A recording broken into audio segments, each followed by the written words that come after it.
College Football Playoff (CFP) Selection Committee now faces a significant and unprecedented decision following Clemson's dramatic 34-31 victory over SMU in the ACC Championship game. The game ended in heart-stopping fashion, with freshman kicker Nolan Hauser nailing a 56-yard field goal as time expired, propelling Clemson to the conference title and securing their spot in the playoff. However, the aftermath of the game has raised complex questions about playoff spots, particularly regarding the fate of SMU and Alabama, two teams vying for the final spot in the 12-team playoff bracket. Clemson's surprising victory and playoff implications. Clemson's victory, which initially seemed improbable after their lackluster season and numerous setbacks, including losses to Georgia, Louisville, and South Carolina, now places them in an unexpected position.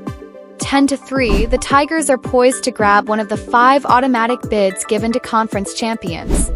The ACC title secures their place in the playoffs, but their path to inclusion wasn't smooth. Clemson's season was marred by inconsistency, and just a week ago, many believed they had no chance of making the postseason. However, they defied the odds, clinching the ACC title with an exhilarating victory that has now sent the Tigers to the playoff. With this win, Clemson will likely be slotted into the final position of the automatic bids, potentially as the 11th or 12th seed, facing tough competition in the first round. They could end up playing teams like Notre Dame, Penn State, or Texas in the opening round, all of which pose significant challenges. #SMU's heartbreaking near comeback and playoff hopes. For SMU, the loss to Clemson, while devastating, came after an incredible comeback attempt. Trailing 24-7 at halftime, the Mustangs rallied in the second half, with quarterback Kevin Jennings leading the charge. Jennings threw for 304 yards and 31 completions, and SMU managed to tie the game with just 16 seconds remaining. It seemed they would send the game to overtime, but Clemson's quick counterattack, sparked by a 41-yard kick return and a timely 17-yard pass completion, set up Hauser's dramatic game-winning field goal. Although they came up short, SMU's performance in the second half has sparked an impassioned defense of their playoff candidacy. Head coach Rhett Lashlee argued that despite the loss, his team showed the championship qualities needed to make a playoff run. He called it criminal if SMU were to be excluded from the playoff, especially given the context of the loss. Lashlee emphasized that SMU had been playing an extra game, unlike many teams that rested in preparation for the playoffs, and that the committee should not penalize them for battling until the very end. The Mustangs, who were ranked number 8 before the game, are now in a precarious position, unsure if they will still make the final field of 12. Alabama's case for the playoff. As SMU and Clemson's fates hang in the balance, Alabama's situation is also under scrutiny. Tied at 9-3, finished 4th in the SEC, yet they have 2 top 15 wins and a relatively stronger strength of schedule, ranking 18th.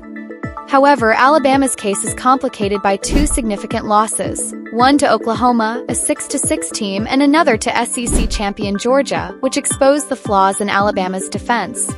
The committee has historically favored the SEC in close playoff decisions, but Alabama's 24-3 defeat at the hands of Oklahoma adds a layer of doubt to their resume. Alabama will be closely compared to SMU, and the selection committee must weigh the merits of both teams. SMU has one more loss but played in the ACC Championship, while Alabama, despite their higher ranking and stronger schedule, finished behind in their own conference, unable to secure a spot in the SEC Championship. The debate over conference championships. This situation also reignites a debate over the value of conference championship games in the new, expanded playoff format.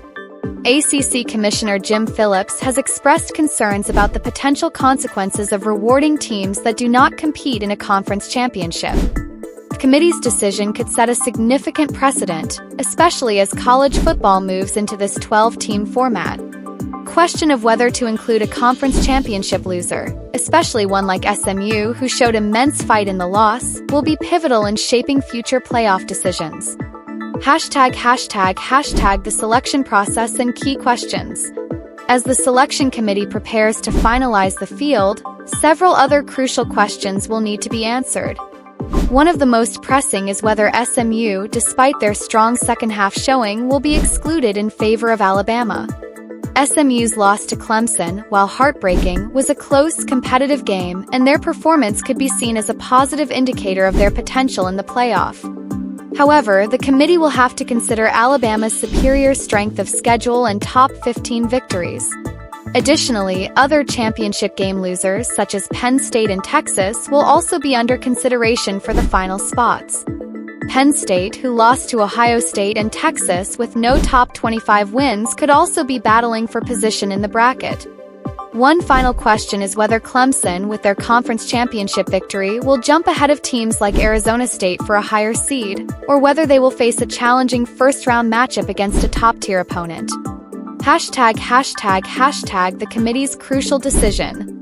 In the end, the decision on whether SMU or Alabama gets the coveted 12th playoff spot will be one of the most closely watched and debated decisions in CFP history. As the 13-member selection committee gathers in Dallas, their choices will have a lasting impact on the future of the playoff system, particularly in regard to the role of conference championship games. The decision may not only determine which team advances but also shape the broader narrative of college football's postseason structure in this new era. With so many compelling arguments on both sides, the fate of SMU, Alabama, and the broader playoff landscape rests in the hands of the committee.